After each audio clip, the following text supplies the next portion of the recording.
Hi friends, మనం big boss 8 లో మనకి ప్రోమో 1 అనేది రిలీజ్ అయింది డే 2 లో.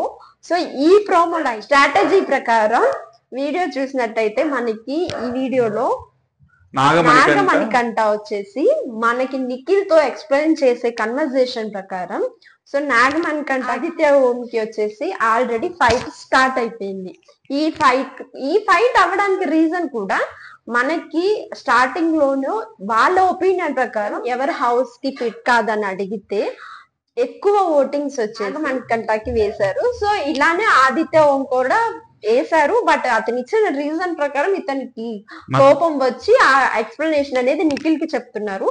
సో నాకైతే ఈ ఎక్స్ప్లెనేషన్ వింటున్నప్పుడు నిఖిల్ వచ్చేసి రెండో అర్జున్ లా అనిపించారు. ఎగ్జాక్ట్లీ మనం లాస్ట్ సీజన్ లో అర్జున్ స్ట్రాటజీ ఎలా అయితే ఉందో సేమ్ అలానే నిఖిల్ స్ట్రాటజీ అనిపించింది. మనకి అర్జున్ తెలుసు కదా, చాలా స్ట్రాటజీ ప్రకారం అతని పర్సనల్ లైఫ్ లో ఉన్నట్టుగా కాకుండా హౌస్ లో వచ్చేసి చాలా డిఫరెంట్ గా కామ్ గా చాలా మైండ్ యూజ్ చేసి గేమ్ ఆడారు. సో అలానే నిఖిల్ కూడా వచ్చారు. మేబీ వాళ్ళిద్దరు ఫ్రెండ్స్ అయ్యి బయట కన్వర్జేషన్ చేసుకొని అలానే స్ట్రాటజీ యూజ్ చేయాలి అని అనుకోవచ్చు.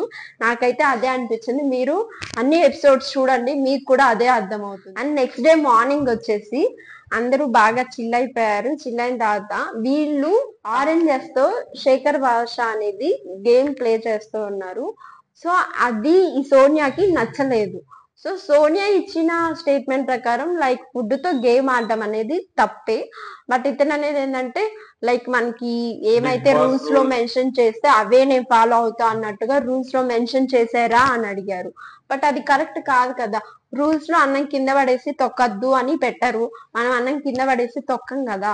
సో అలానే ఆరెంజెస్ తో ప్లే చేసి అవే మళ్ళీ తినాలి కాబట్టి అది రాంగ్ అనిపించింది. సో సోనియా మీద ఫైర్ అవ్వడం, మళ్ళీ దాని గురించి ఆర్గ్యూ చేయడం అది కరెక్ట్ కాదు. మనకు కావాల్సింది గొడవలే కాబట్టి ఆల్రెడీ స్టార్ట్ అయిపోయింది, బాగా గుద్దుకున్నారు.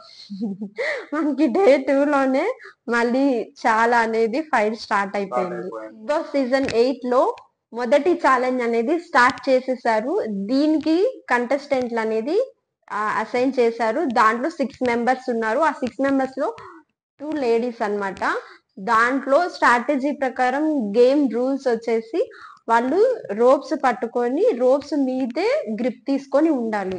కాళ్ళు కింద టచ్ అయితే వాళ్ళు అవుట్ అయిపోతారు. మీరు అక్కడ అబ్జర్వ్ చేశారంటే ఆ శేఖర్ భాష హోల్డ్ చేసే విధానం, ఆయన పళ్ళు బయట పెట్టి మరీ హోల్డ్ చేసుకొని కింద పడకుండా ఎంత స్ట్రాంగ్ గా పట్టున్నా అంటే అంత స్ట్రాంగ్ గా ఉన్నాడు అక్కడ. అండ్ ఇక్కడ లేడీస్ లో నైనిక కూడా చాలా బాగా ఆడుతుంది. చాలా గ్రిప్ తో తను చాలా బలంగా పట్టుకొని ఉంది. మనం చూడొచ్చు కింద పడకుండా ఉండడానికి. రోపులు తెగిపోతున్నాయి కూడా. వీళ్ళెవరికి వాళ్ళే చాలా ఫైట్ గా ఆడుతున్నారు. అండ్ ఇంకొకటి నైనిక అంత స్ట్రాంగ్ గా రోప్ ని హోల్డ్ చేసుకోవడం వల్ల ఇక్కడ వీళ్ళు నిఖిల్ ఎక్కడైతే ఓడిపోతారో అనిపించి ఆయన నైనికాని వాంటెడ్ గా తోచేశాడు. వాంటెడ్ గా తోచేయడానికి ట్రై చేశాడు. బట్ నైనిక వదలలేదు. ఎంత స్ట్రాంగ్ అంటే అంత స్ట్రాంగ్ గా రోప్ ని హోల్డ్ చేసుకుని ఉంది. బట్ నాకైతే అలా ఏం అనిపించలేదు. తను గేమ్ స్ట్రాంగ్ గా ఆడాలి, తన గేమ్ తను గెలవాలని చెప్పి తన గ్రిప్ కోసం తన కాలు మీద చేయి పెట్టినట్టు అనిపించింది. బట్ దీనికైతే వాంటెడ్ గా తోసినట్టు అనిపించిందంట. బట్ నాకు అలా అనిపించలేదు. మీరు కూడా వీడియో చూస్తున్నారు కదా, ఇక్కడ చూసి మీకు ఎలా అర్థమైంది అనేది మీరు మెన్షన్ చేయండి. సో నాకైతే స్ట్రాటజీ ప్రకారం గేమ్ కోసం ఆడినట్టుంది కానీ వాంటెడ్ గా ట్రై చేసినట్టయితే లేదు. Thanks for watching video. Please subscribe to our channel. ఇలా చాలా అప్డేట్స్ కోసం మీరు కామెంట్స్ లో మెన్షన్ చేయండి అండ్ మేము కూడా వీడియోస్ చేస్తాం. ప్లీజ్ ఛానల్ మాత్రం సబ్స్క్రైబ్ చేసుకోవడం మాత్రం మర్చిపోవద్దండి. చాలా అంటే చాలా కష్టపడుతున్నాను వీడియో చేయడానికి. ప్లీజ్